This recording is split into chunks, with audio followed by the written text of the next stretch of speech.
2 ans après la mort de son fils Chris, une femme s'est présentée sur le perron de Jennifer et lui a expliqué qu'elle n'était pas la mère biologique de son fils.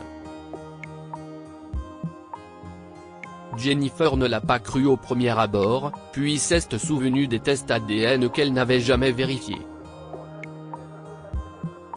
Par la suite, la femme lui a révélé d'autres choses. Bonjour, je peux vous aider ? Demanda Jennifer après avoir ouvert la porte.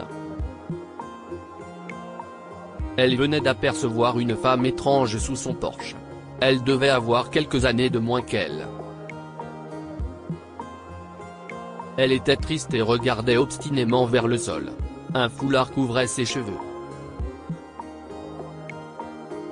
Jennifer ne l'avait jamais vue auparavant, mais il y avait quelque chose de familier dans ses yeux émeraudes et sa peau pâle. La femme s'enquit, si est ici que vit Chris Calloway ?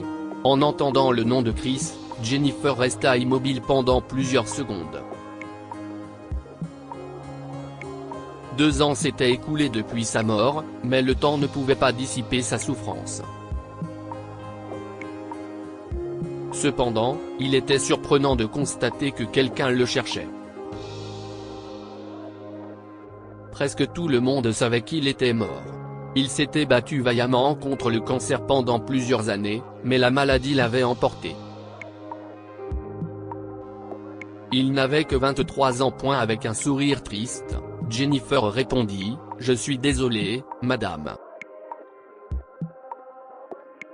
Vous n'êtes pas au courant ? Mon fils est mort il y a 2 ans. » Les yeux de la femme furent écarquillés par la surprise. Elle se toucha la poitrine pour manifester son étonnement. Puis elle souffla, « Oh, ma chère. Je suis vraiment désolée. Je ne savais pas. Puis-je vous demander pourquoi vous le cherchez ? Demanda Jennifer. Vous êtes sa mère ?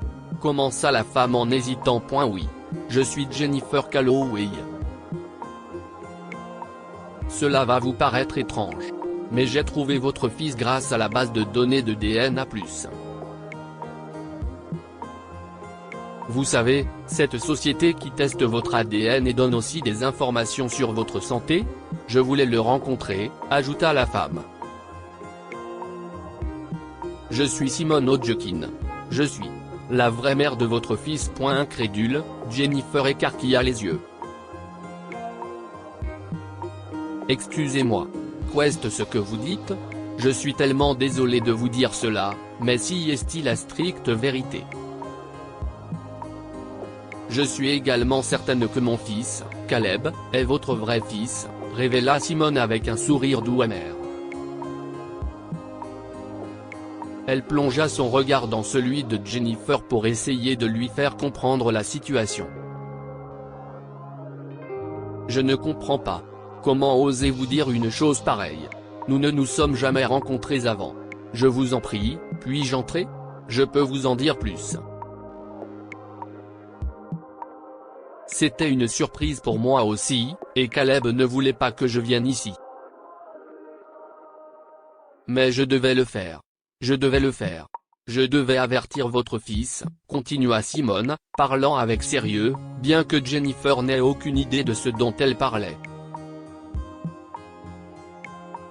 Je ne comprends pas ce que vous dites. L'avertir de quoi ? Demanda Jennifer, plus confuse que jamais. Pourquoi une étrangère venait-elle chez elle pour lui dire ces choses folles ? Est-elle une arnaqueuse ? J'ai un cancer. Je voulais avertir votre fils à ce sujet, dit Simone. Puis-je entrer pour m'expliquer ?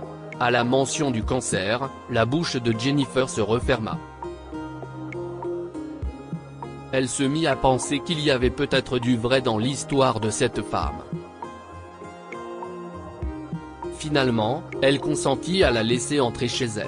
Elle offrit du thé à Simone et elles s'assirent pour parler. Malgré cet accueil, Jennifer n'était pas très enthousiaste, elle ne voulait pas du tout croire cette femme. Ok, je vous ai déjà assez embrouillé. Mais ma vie a tellement changé depuis mon diagnostic. Je me suis demandé si je devais venir ici pour vous trouver. Je suis en fait de Tampa, en Floride. C'était un long voyage en voiture, reprit Simone tout sirotant lentement son thé. Elle ôta son foulard, révélant ses longs cheveux blonds. Vous avez conduit jusqu'au New Jersey depuis Tampa? Waouh, Je ne sais pas quoi penser, dit Jennifer. Puis-je savoir ce qui est arrivé à votre fils? Questionna Simone avec circonspection. Il est mort après des années de lutte contre le cancer. Vous avez dit que vous aviez aussi un cancer? Demanda Jennifer. Oui. J'ai été diagnostiqué il y a seulement quelques mois. Mon fils et moi avons fait des tests ADN pour déterminer s'il avait le gène. Nous avons découvert, Simone fit une pause pour rassembler ses esprits avant de poursuivre, qu'il n'est pas mon fils. Mon fils biologique. Jennifer voyait où cela menait. Insinuez-vous que nos enfants ont été échangés à la naissance? J'ai accouché à New York. Moi aussi. Mon petit ami et moi avons vécu là-bas pendant longtemps. Mais à la naissance du bébé, il nous a abandonnés, alors je suis parti en Floride pour me rapprocher de ma famille. Je ne sais pas exactement ce qui s'est passé à l'hôpital, mais je suppose qu'il s'agit d'une infirmière ou d'une erreur de ce genre, expliqua Simone avec un sourire triste. Je ne peux pas le croire. Comment cela peut-il arriver? Demanda Jennifer tandis que des larmes perlaient au coin de ses paupières. Je sais. Je suis passé par toutes les étapes. Mais ensuite, nous avons découvert une base de données sur DNA+. Le nom de votre fils correspondait au mien, et vous correspondiez à mon fils. Je me suis dit que vous le saviez déjà. Mais votre réaction tout à l'heure. Eh bien. Je suppose que vous ne saviez pas ou que cela n'a pas d'importance pour vous.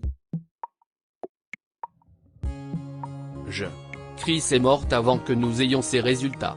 Je n'ai jamais eu le cœur de les regarder après ça, murmura Jennifer, en essayant de ne pas pleurer davantage. Vous pouvez vérifier ces résultats et voir que je ne vous mens pas, déclara Simone. Elle prit une profonde inspiration avant de reprendre, mais bon. La base de données nous a donné vos noms, et je ne sais pas quels résultats vous avez reçus. Je voulais juste prévenir Chris qu'il pouvait avoir le gène du cancer. Je voulais qu'il se fasse examiner rapidement. Mais je vois que si est trop tard. Comment m'avez-vous trouvé? Mon oncle est un policier. Je lui ai demandé de chercher vos noms, et j'ai eu cette adresse. Je suis vraiment désolé d'envahir votre vie privée comme ça. Mais c'était important pour moi. Je n'ai plus beaucoup de temps à vivre. Mon pronostic est sombre, et les derniers traitements ne fonctionnent pas comme les médecins l'avaient prévu, reprit Simone en baissant les yeux sur la tasse de thé vide qu'elle tenait encore dans ses mains, un peu penaude. Le seul côté positif, si est que j'ai encore mes cheveux. Bon sang, souffla Jennifer. Ouais, eh bien, j'espérais aussi le rencontrer. Et vous pourriez aussi rencontrer Caleb. Mais je comprends si est trop ou trop tôt. Je devrais probablement partir maintenant. J'ai monopolisé votre temps, dit Simone en se levant. Elle décida de laisser Jennifer appréhender cette nouvelle. Non. S'il vous plaît, ne partez pas. Voulez-vous voir des photos de Chris? Dit Jennifer à l'improviste. Elle ne savait pas pourquoi elle proposait une telle chose. Mais elle comprenait maintenant pourquoi les yeux émeraudes de Simone lui étaient si familiers. C'étaient les mêmes yeux que Jennifer avait vus chez son fils pendant des années. Elle savait aussi que la femme était confrontée à la même horrible maladie qui avait emporté son fils. « J'adorerais ça, en fait », dit Simone avec un sourire sincère et des larmes dans les yeux. Elles se sourirent toutes les deux, et Jennifer alla chercher ses albums photos. Elles discutèrent pendant des heures et dînèrent ensemble. Simone repartit à l'hôtel ce soir-là, mais elles échangèrent leurs numéros de téléphone et se revirent le lendemain. Cette fois-là, Simone apporta plusieurs photos de Caleb qu'elle avait téléchargées de son iCloud. À la fin de la journée, elles étaient tombées d'accord sur le fait que Jennifer devait faire la rencontre de Caleb. CIST ainsi que, quelques semaines plus tard, elle prit l'avion pour la Floride. Auparavant, Jennifer avait pris la peine de vérifier les informations de Simone sur le site web de la société d'Aiden. Elle eut la confirmation que tout était véridique. Le fils de Simone était mécontent que sa mère ait fait tout le chemin jusqu'au New Jersey dans son état et dans un tel but.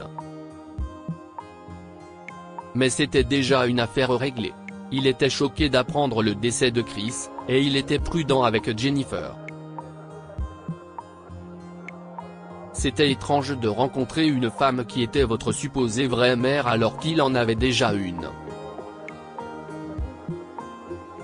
Jennifer ne voulait que le rencontrer. Lors de ce moment mémorable, elle lui offrit son soutien inconditionnel. « Je ne suis pas là pour la remplacer. Simone est ta mère. Mais je pense que toi et moi avons beaucoup plus en commun que Aiden. Ta mère est confrontée à la même maladie que celle qui a emporté mon fils. Si tu as besoin de quelque chose, tu peux me parler, lui avait-elle dit ce jour-là.